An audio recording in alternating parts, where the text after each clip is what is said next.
দর্শক, প্রথমেই চোখ রাখবো প্রথম আলোতে। এখানে বিদ্যুৎ কেন্দ্রের ভাড়া নিয়ে যে শিরোনামটি দেখতে পাচ্ছি, বিদ্যুৎ কেন্দ্রের ভাড়া 1,00,000 কোটি টাকা।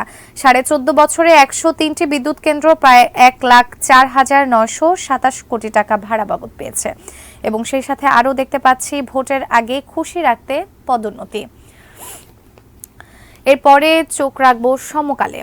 সমকালে প্রকাশিত হয়েছে ভূমি অধিগ্রহণে অন্যায্য ক্ষতিপূরণ বন্ধের নির্দেশ এবং আলুর দাম বৃদ্ধিতে যে শিরোনামটি দেখতে পাচ্ছি, রেকর্ড উৎপাদনেও আলুর রেকর্ড দাম। এবার চলে যাব দৈনিক কালের কণ্ঠে।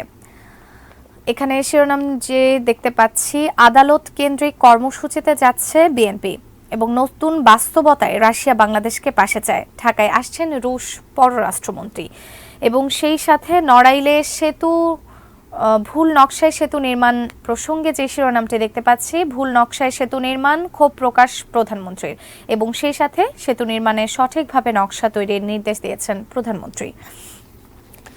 এবারে চলে যাব দৈনিক ইত্তেফাকে। আলোচনায় deputy attorney general Imran Ahmed, অব্যাহতি দেওয়ার প্রক্রিয়া শুরু এবং 55 কেজি স্বর্ণ গায়েবের ঘটনার যেই শিরোনামটি তারা ছাপিয়েছে, চুরি নয় পরিকল্পিতভাবে কর্মকর্তারাই সরিয়েছেন।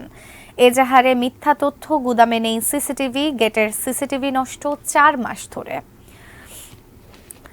এবার চোখ রাখবো দৈনিক যুগান্তরে। গরিব কৃষকের হাঁসফাঁস, সুষ্ঠু নির্বাচনের বিষয়ে জানতে চেয়েছে যুক্তরাষ্ট্র, ঢাকা ওয়াশিংটন নিরাপত্তা বৈঠক। এবার চোখ রাখবো বাংলাদেশ প্রতিদিন পত্রিকায়। সাজা হয় না হুন্ডি কারবারিদের, দেশ ছাড়ছেন শিক্ষিত তরুণরা।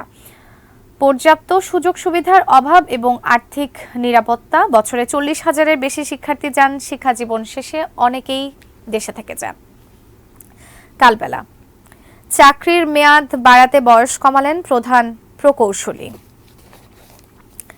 এবার দেখব দেশ রূপান্তরে। বেসরকারি খাত চিকিৎসা সেবা ছড়িয়ে দিয়েছে, বেসরকারি স্বাস্থ্য সেবায় আস্থা। আজকের পত্রিকা। অক্টোবরে শেষ দেখার আশায় বিএনপি, সরকার পতনের আন্দোলন।